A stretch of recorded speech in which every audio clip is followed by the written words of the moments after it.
Gen Z आन्दोलनमा 19 जनाको ज्यान लिने गोली चलाउन आदेश दिने पिटर वान। बल प्रयोग गर्ने पहिलो आदेश पिटर वान कल साइनका उच्चतम अधिकारीबाट आएको थियो। कर्फ्यू लागिसकेको छ, आदेश माग गरिराख्नु पर्दैन, आवश्यक बल प्रयोग गर्ने। 6 महिनापछि बीबीसीको खुलासा, आइजिपी चन्द्र कुबेर खापुङले आदेश दिए, प्रहरीले जेन्जीमाथि गोली बर्सायो।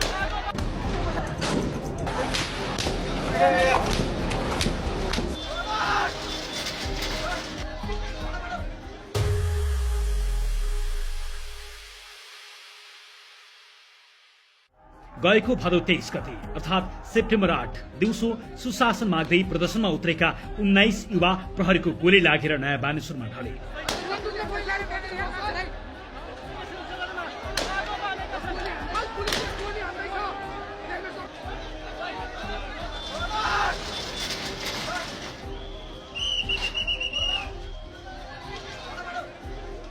गोली कसले चलायो? प्रहरीले स्पष्ट छ, तर गोली हान्ने आदेश कसले दियो यसको जवाब छैन। जेन्जी प्रदर्शनको करिब 6 महिनापछि बीबीसीले सार्वजनिक गरेको अनुसन्धान रिपोर्टले भनेको छ ती नवयुवाहरूमाथि गोली चलाउन आदेश दिने अधिकारी तत्कालीन प्रहरी महानिरीक्षक चन्द्र कुबेर खापुङ हुन्। धेरैमा आशंका थियो गोली चलाउन आदेश प्रहरी प्रमुखले दिए वा काठमाडौँका सिडिओले। बीबीसीको अनुसन्धानले भनेको छ गोली चलाउन आदेश दिने पिटर वान हुन्। पिटर वान प्रहरी महानिरीक्षक खापुङको कल साइन हो। बीबीसी वर्ल्ड सर्भिसको टोलीले सेप्टेम्बर 8 का घटनाहरूको विवरण पाएको प्रहरीको आन्तरिक कागजात फेला पारेको छ, जसमा पिटर वान कल साइन प्रयोग गर्ने व्यक्तिले कर्फ्यू लागू भएको 10 मिनेटपछि र फिल्डमा रहेका अधिकारीहरूले घातक हतियार प्रयोग गर्न बारम्बार अनुमति माग गरेपछि आफ्ना अधिकारीहरूलाई आवश्यक बल प्रयोग गर्न आदेश दिएको खुलासा भएको छ। बीबीसीआई इन्भेस्टिगेसनको स्रोतका अनुसार पिटर वान नेपालका पूर्व प्रहरी महानिरीक्षक खापुङले प्रयोग गर्ने कल साइन थियो।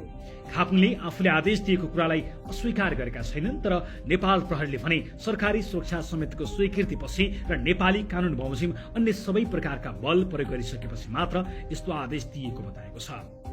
नोभेम्बरमा अवकाश प्राप्त गरेका खापुङले यसबारे प्रतिक्रिया माग्दा जवाफ नदिएको बीबीसीले उल्लेख गरेको छ। उनले घटनाका लागि आफू जिम्मेवार नभएको बताएका छन्।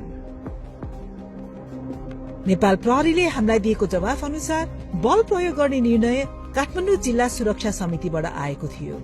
प्रहरीका अनुसार समितिले बल प्रयोग गर्ने निर्णय दिनु अघि प्रहरी महानिरीक्षक खापुङले त्यस प्रकारको कुनै आदेश दिएका थिएन।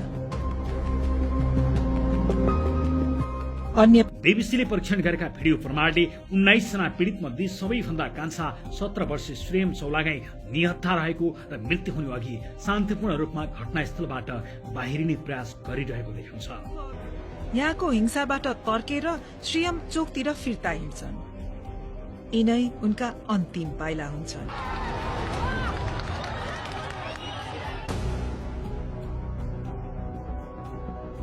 भदौ 23 र 24 गतेका घटनाको छानबिन गर्न सरकारले पूर्व न्यायाधीश गौरी बहादुर कार्कीको संयोजकत्वमा जाँचबुझ आयोग बनाएको छ र कार्की आयोग प्रतिवेदन लेखनको अन्तिम तयारीमा छ। बीबीसीले लेखेको छ सेप्टेम्बर 8 मा राजधानीमा मारिएका 19 जना मध्ये स्कुलको पोसाकमै रहेका एक किशोर पनि थिए, जसलाई भिडबाट टाढा जाँदै गर्दा टाउकोको पछाडि गोली हानिएको थियो। यहाँको हिंसाबाट तर्केर श्रीयम चोकतिर फिर्ता हिँड्छन्। यिनै उनका अन्तिम पाइला हुन्छन्। जेन्जीहरू किन प्रदर्शनमा आए? बीबीसीले स्पष्ट भनेको छ नेपाल एक किशोरावयको लोकतन्त्र हो। 10 वर्षसम्म चलेको र 17,000 भन्दा बढी मानिसको ज्यान गएको गृहयुद्धपछि सन् 2008 मा यो गणतन्त्र बनेको थियो। नयाँ संविधानले नयाँ सुरुवातको बाचा गरेको 1 दशकपछि पनि धेरै युवाहरू ती आशाहरू पूरा नभएको बताउँछन्। केही अनुमानका अनुसार करिब 5 मध्ये 1 नेपाली युवा बेरोजगार छन्। यसको धेरै जसो निराशा अनलाइन मार्फत व्यक्त गरिएको छ, विशेष गरी 14 देखि 29 वर्ष उमेर समूहका जेन्जी बीच।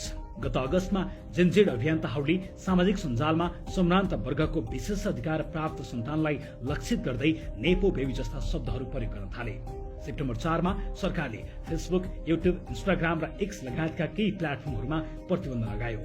त्यसपछि अभियन्ताहरू गेमिङ च्याट प्लेटफर्म डिस्कर्डमा सरे, जुन संगठित हुने मुख्य केन्द्र बन्यो। त्यही युथ एजेन्ट्स करप्सन भ्रष्टाचार विरुद्धका युवाहरू फोरममा सदस्यहरूले सेप्टेम्बर 8 मा संसद बाहिर प्रदर्शन गर्ने योजना बनाए। त्यसपछि उनीहरू भदौ 23 अर्थात् सेप्टेम्बर 8 मा प्रदर्शनका लागि फेला भए। घटनाले थप आन्दोलन निम्ति आयो, जसका कारण नेपालका प्रधानमन्त्रीले राजीनामा दिनु पर्यो र त्यसको भोलिपल्टै सरकार ढल्यो।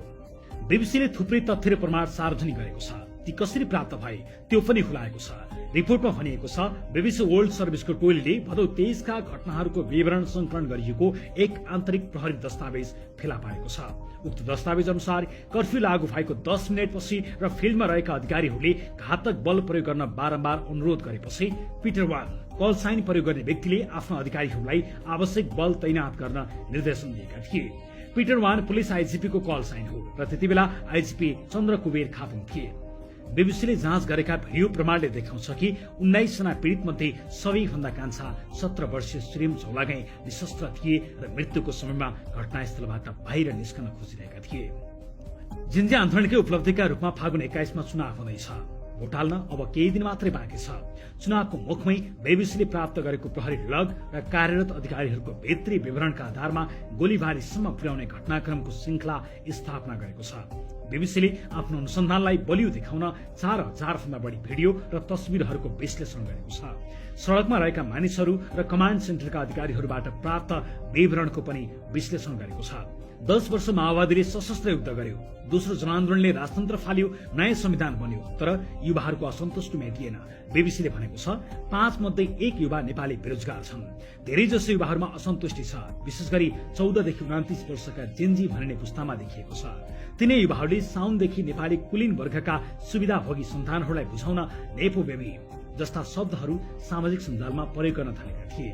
भदौ 19 सेप्टेम्बर 4 मा सरकारले फेसबुक, युट्युब, इन्स्टाग्राम र एक्स जस्ता केही प्लेटफर्महरूमा प्रतिबन्ध लगायो। त्यसपछि युवाहरू डिस्कर्डमा सरे, जुन संगठनको केन्द्र बन्यो। भ्रष्टाचार विरुद्ध युवा युथ एजेन्ट्स करप्सन नामक एक फोरम नै बन्यो र भदौ 23 गते संसद बाहिर विरोध प्रदर्शन गर्ने योजना बन्यो।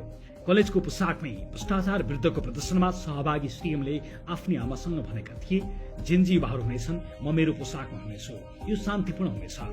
सुशासन माग्दै नयाँ बानेश्वर पुगेका उनी सीएमले आफ्नी आमासँग प्रदर्शन सफल भएको खुसी साट्न पाएनन्। भदौ 23 को दिन नयाँ बानेश्वरमा कसरी त्यस्तो भयो? बीबीसीले टाइमलाइन दिएको छ। भदौ 23 को बिहान 9 बजेदेखि काठमाडौँको माइतीघर मण्डलामा युवाहरू जम्मा हुन थाले। संसदभन्दा केही सय मिटर टाढा ब्यारिकेड राखिएको थियो। सुरक्षा अधिकारीहरूले भिडको संख्यालाई निकै कम आकलन गरेका थिए, तर प्रहरीले अनुमान गरेको भन्दा 10 गुणा बढी अर्थात करिब 30,000 मानिस प्रदर्शनमा आए। बिहान 11:47 मा प्रदर्शनकारीहरूको एक समूहले घेरा तोडेर अघि बढेपछि प्रहरीले ब्यारिकेड छोड्यो।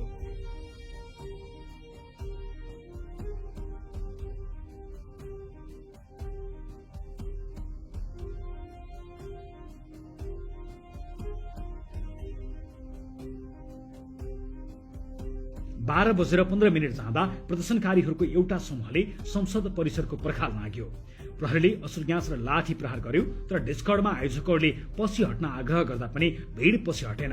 सरकारी कमाण्ड सेन्टरमा नेपाल प्रहरी, सेना, सशस्त्र प्रहरी र गुप्तचरका अधिकारीहरूको उपस्थित थिए, जसको अध्यक्षता प्रमुख जिल्ला अधिकारी छविलाल रिजालले गरेका थिए। कमाण्ड सेन्टरमा सीसीटीभी फिडहरू हेर्ने प्रयास गरिए पनि इन्टरनेट जडान स्थिर थिएन।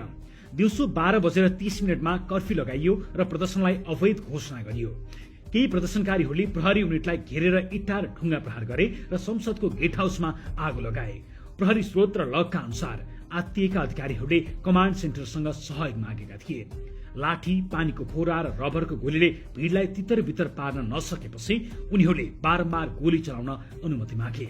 दिउँसो 12:40 मा पिटर 1 बाट आदेश आयो, कर्फ्यू लागू भइसक्यो, थप अनुमति लिनु पर्दैन, आवश्यक बल तैनात गर्नुहोस्। दिउँसो 1:15 मा प्रहरीको प्रत्यक्ष गोली प्रहारबाट पहिलो मृत्यु भयो। 34 वर्षीय विनोद महर्जनलाई टाउकोमा चोट लागेको अवस्थामा बोकेर लगिएको भिडियो देखिन्छ। पछि अस्पतालमा उनको मृत्यु भयो। पहिलो गोली प्रहार संसद परिषदको कुनामा हुन्छ। पीडित 34 वर्षीय विनोद महर्जन हुन्। त्यस गोली प्रहारका कुनै भिडियो हामी देखेनौं, तर 1:15 बजे टाउकोमा गम्भीर चोट लागेका विनोदलाई बोकेर मैदान गरेको देख्छौं। पछि अस्पतालमा उनी ज्यान गुमाउँछन्। दिउँसो 2:09 मा सीएम शान्तिपूर्ण रूपमा आन्दोलनको फ्रन्ट लाइनबाट पछि फर्किरहेको देखिन्छन्। आफ्नो स्कुलको झोला बोकेर शान्त रूपमा ताली बजाइरहेका उनको टाउकोको पछाडि गोली लाग्छ र उनी भुइँमा ढल्छन्। दिउँसो 2:21 मा प्रहरीले संसद परिसरभित्रबाट प्रदर्शनकारीमाथि 7 राउन्ड गोली चलाएको भिडियो प्रमाणले देखाउँछ। 14 वर्षीय योगेन्द्र न्यौपानेलाई गोली लाग्छ र उनको मृत्यु हुन्छ।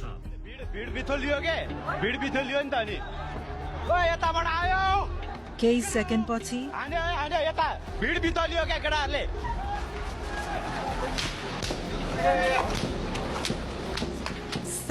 पटक बन्दुक पड्केको आवाज सुन्छ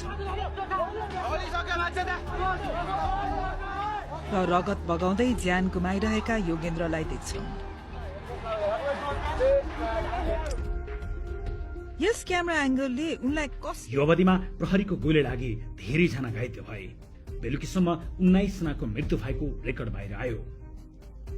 भदौ 23 को हत्याबाट क्रोध नेपालीहरू भोलिपल्ट सड़कमा उत्रिए, जसले गर्दा हिंसा झनै बढ्यो। प्रहरी चौकीहरू जलाइए र 3 प्रहरीको मृत्यु भयो। समग्रमा 77 जनाको ज्यान गयो। भदौ 24 अर्थात सेप्टेम्बर 9 को दिउँसो 2:30 बजे प्रधानमन्त्री केपी शर्मा ओलीले राजीनामा दिए र सरकार ढल्यो। बीबीसी अहिले त्यति बेलाको कमाण्ड पोस्ट र ग्राउण्डको सिचुएसन एनालिसिस पनि गरेको छ र भनेको छ भदौ 23 मा कमाण्ड सेन्टरको नेतृत्व काठमाडौँका प्रमुख जिल्ला अधिकारी छबे रिजालले गरेका थिए। उनले कर्फ्यू आदेश जारी गरे। त्यसपछि फिल्डमा खटिएका प्रहरी अधिकारीले संसद भवनको सुरक्षाको नाममा प्रहरी आईजीपीसँग गोली चलाउने आदेश मागे। त्यति बेला उनले भनिदिए गोली चलाउन आदेश मागिरहनु पर्दैन, यसको सीधा अर्थ हुन्छ गोली चलाऊ। खापुङले गोली नचलाऊ भनेको भए पक्कै पनि फिल्डमा रहेका प्रहरी गोली चलाउँदैनथे। गोली चलाउन आदेश मागिरहनु पर्दैन, खापुङको यो आदेश प्रहरी लगमै उल्लेख छ, जसलाई बीबीसीआईले सबैभन्दा ठूलो प्रमाणका रूपमा देखाएको छ। जाँचबुझ आयोगलाई गोली चलाउन आदेश दिएको छैन भनेर पन्सिना खोज्ने खापुङसँग सम्बन्धित दस्तावेज बीबीसीले सार्वजनिक गरिदिएको छ। एउटा पाटो भयो। जाँचबुझ आयोगले भदौ 23 र 24 सँग सम्बन्धित सबै पक्षसँग बयान लिइसकेको छ। प्रहरीका दस्तावेजदेखि सामाजिक सञ्जालमा फैलिएका 10,000 भन्दा बढी भिडियो र तस्बिर पनि आयोगले विश्लेषण गरेको जनाएको छ। अब यहाँ प्रश्न आउँछ, त्यति ठूलो जनधनको क्षतिको असली जिम्मेवार को? राजनीतिक जिम्मेवारी कसको? तत्कालीन प्रधानमन्त्री केपी ओली र गृहमन्त्री रमेश लेखकको जिम्मेवारी कति देखिएला? अनि यही प्रश्न आउँछ, त्यो नरसंहार र विध्वंस संलग्न मध्ये कतिजना कारबाहीमा तानिएलान् अनि उनीहरूलाई कारबाही के होला? यति बेला श्रीएमकी आमा लगायत सबै पीडितहरूका परिवार न्यायको पर्खाइमा छन्। मलाई अझै ऊ गए जस्तो लाग्दैन, ऊ छिट्टै फर्किन्छ जस्तो लाग्छ। बीबीसीआईसँग श्रीएमकी आमा भन्छन्, मलाई लाग्छ ऊ आफ्नो स्कुलको पोसाकमै छ, ऊ आफ्नो झोला हल्लाउँदै फर्किनेछ। नै आउँदैन क्या, मलाई गफै राख्न लाग्छ क्या, यही छ भन्छु अनि म उसँग गफै राख्छु। कतिखेर आउँछ छिटो आइदियो, मेरो मनमा त्यही मात्रै घुमिरहेको छ।